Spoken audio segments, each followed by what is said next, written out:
तन की भूख सहज है, 3 पाव की सेर, मन की भूख अनंत है, निगले मेरु सुमेर। कहते हैं कि इस शरीर की भूख को शांत करना तो सरल है, ये तो 3 पाव में या फिर 1 किलो भोजन में शांत हो जाएगी, लेकिन मन की भूख को शांत करना ये सरल नहीं है। ये तो अगर पर्वत भी निगल जाए तो वो भी इसे कम ही लगता है। और ये बात पूरी तरह से ठीक है, प्रासंगिक है कि व्यक्ति कितना ही भोग ले, कितनी ही वस्तुएं उसे मिल जाएं, लेकिन मन को सारी चीजें कम ही लगती हैं। मन को अभी तक जो वस्तु नहीं मिली है वो उसके लिए आकर्षण का केंद्र है, लेकिन अगर वही वस्तु आपको मिल गई तो आपके लिए उसका आकर्षण तुरंत कम हो जाएगा और मन उसको छोड़ के दूसरी चीज की अभिलाषा करने लगेगा, क्योंकि मन को निरंतर नया चाहिए। और ये मन अगर किसी के नियंत्रण में आ जाता है, वश में आ जाता है, तो वो अपने जीवन के बहुत सारे क्लेशों से बच जाता है, अपनी क्षमता का पूर्ण प्रयोग कर सकता है, अपने जीवन में अपने अभिष्ट लक्ष्य की ओर बढ़ सकता है। हमारे नवयुवक जो कि अप्रतिम ऊर्जा का भंडार है, अगर वो इस ऊर्जा का सही प्रयोग कर लें और इस मन के भटकाव को रोक लें, अपने संकल्पों पर दृढ़ रहें, तो वो अपने जीवन में बड़े बदलाव कर सकते हैं। अनेक प्रश्न प्राप्त हो रहे थे, उन्हीं के आधार पर आज का ये मार्गदर्शन है कि आप आगामी वर्ष को कैसे अद्भुत बना सकते हैं, बेहतर बना सकते हैं। जो अभी तक आपने प्राप्त नहीं किया वो प्राप्त किया जा सकता है। ये कुछ मिनटों का निवेश आपके आगामी वर्ष को बेहतर बना सकता है, आपको ऊर्जा से युक्त रख सकता है, आपके संकल्पों को दृढ़ कर सकता है। 3 अलग अलग भागों में आज के इस विषय को हम समझने जा रहे हैं। सबसे पहले जो हमारा विषय है वो ये है, कौन व्यक्ति सफलता की ओर बढ़ सकता है। चाहे वो ब्रह्मचर्य में सफलता की बात हो, चाहे वो जीवन में सफलता की बात हो, कौन सफलता के मार्ग पर आगे बढ़ेगा। इसका एक सूत्र समझ लें जो महर्षि पतंजलि कहते हैं कि तीव्र संवेगा नामासन, कि जिसके अंदर तीव्र संवेग होगा वो कभी नहीं रुकेगा, हर बाधा को पार करके आगे बढ़ जाएगा। संवेग का क्या अर्थ है? इसका अर्थ है उत्साह, यानी कि जिसके अंदर तीव्र उत्साह है किसी विषय को लेकर के, वो उस विषय को प्राप्त कर ही लेगा निश्चित रूप से। लेकिन अगर किसी के अंदर उत्साह ही नहीं है, ऊर्जा ही नहीं है, शौर्य ही नहीं है, वो उस कार्य को करने के लिए प्रेरित ही नहीं हो रहा है, तो संभावना कुछ नहीं है कि वो किसी भी दिशा में जीवन में आगे बढ़ लेगा। अब अगर ये उत्साह सही दिशा में लग रहा है तो कल्याणकारी, गलत दिशा में लग रहा है तो विध्वंस करने वाला हो जाएगा। कैसे समझें कि हमारे लिए क्या कल्याणकारी है और क्या हमारे लिए नष्ट करने वाली चीजें हैं, उनको 3 बिंदुओं के आधार पर समझा जा सकता है।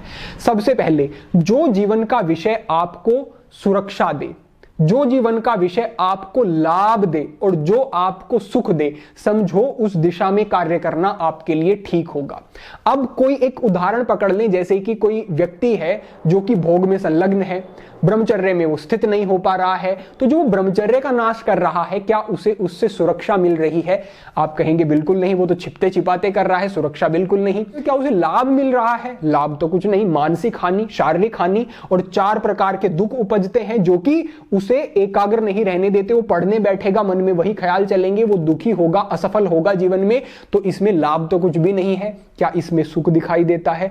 आप कहेंगे कि सुख भी कुछ नहीं, एक बार तो सुख है लेकिन उसके बाद फिर ग्लानि होती है, कष्ट होता है। तो ये तीनों चीजें इसमें नहीं है। अगर ब्रह्मचर्य का पालन करें तो सुरक्षा भी है, ब्रह्मचर्य का पालन करें तो लाभ भी है, शारीरिक, मानसिक, आर्थिक, जीवन में सफलता हर दृष्टि से। और अगर हम सुख की बात करें तो जो एक सात्विकता का सुख होता है, जो ईश्वर के प्रति आसक्त होकर के एक अच्छा जीवन व्यक्ति जीता है, अपने कार्यों में एकाग्र रहता है, जीवन को सार्थक दिशा की ओर ले जाता है, बड़ा सुख है, समय बचता है उसका। तो तीनों चीजें हैं अगर वो ब्रह्मचर्य में स्थित है। किसी भी भोग की और गलत कार्य की बात करेंगे तो ये तीनों चीजें वहां नहीं है, और किसी भी सही कार्य की बात करेंगे तो ये तीनों चीजें वहां हैं। अब एक विषय आपने समझा कि सही दिशा का निर्धारण करना है और उत्साह होना चाहिए। अब दूसरे विषय को समझें और इसे ऐसे समझें कि जैसे आप भूमि से जल निकालने के लिए मोटर को ऑन करते हैं, जल ऊपर आता है और 2 अलग अलग नल लगे हुए हैं ऊपर। एक का पानी वेस्ट हो जाता है, उसको आप प्रयोग नहीं कर पाते, नाली में चला जाता है, और एक का पानी आप प्रयोग कर सकते हैं, उसके लिए हौज बना हुआ है, सिंचाई में प्रयोग कर सकते हैं, घर के कार्यों में प्रयोग कर सकते हैं। तो आपको करना क्या है कि उस नल को, जो कि नाली में जिसका पानी वेस्ट होता है, उसको बंद करना है। लेकिन अगर दूसरे को चालू नहीं करोगे और इसको बंद कर दोगे तो मोटर पर अतिरिक्त दबाव आ जाएगा और मोटर खराब हो जाएगा। तो जितना जरूरी यह है कि जिस नल से पानी वेस्ट हो रहा है, खराब हो रहा है, उसको बंद करना जितना जरूरी है, उतना ही जरूरी यह भी है कि जो सही दिशा में पानी को ले जाने वाला नल है उसको चलाया जाए। इसी प्रकार से इस विषय को समझे कि आपने अपनी ऊर्जा को गलत दिशा में प्रवाहित होने से रोक तो लिया, लेकिन फिर उसका सही प्रयोग भी करो, यह भी बहुत जरूरी है।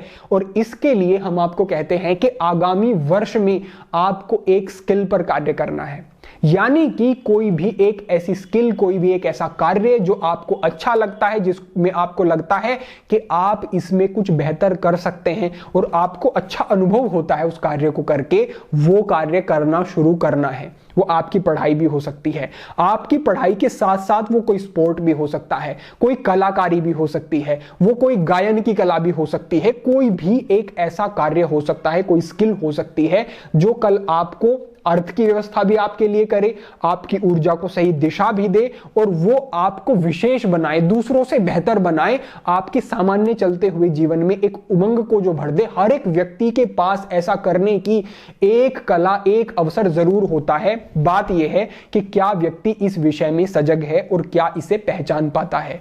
तो दूसरा जो हमारा विषय है वो ये है कि आने वाले वर्ष में कोई एक स्किल पकड़े और उस पर काम करें। आप जो मुख्य काम कर रहे हैं, चाहे पढ़ाई है, चाहे आपका व्यवसाय है, नौकरी है, कुछ भी है, उसके साथ साथ इसको करना शुरू करें। और अगर ये कार्य ही आपको अनुकूल लगता है तो कल उस स्किल को आप अपने मुख्य कार्य के रूप में भी ला सकते हैं। अंतिम और तीसरा विषय, और वो है संकल्प। संकल्प करना जरूरी है। जो भी आपका अभिष्ट है, जो भी आपको लगता है कि अभी आपके लिए जो सबसे ज्यादा जरूरी है, उसको करने का एक दृढ़ संकल्प करना बहुत अधिक आवश्यक है। बिना संकल्प के, बिना नियमों में बांधे जीवन को कभी कोई ना बदलाव हुए हैं, ना हो सकते हैं। लेकिन संकल्प करने से पहले एक बात का ध्यान जरूर रख लें, और वो ये है, आप अभी कहां खड़े हैं इस बात को जरूर देख लें।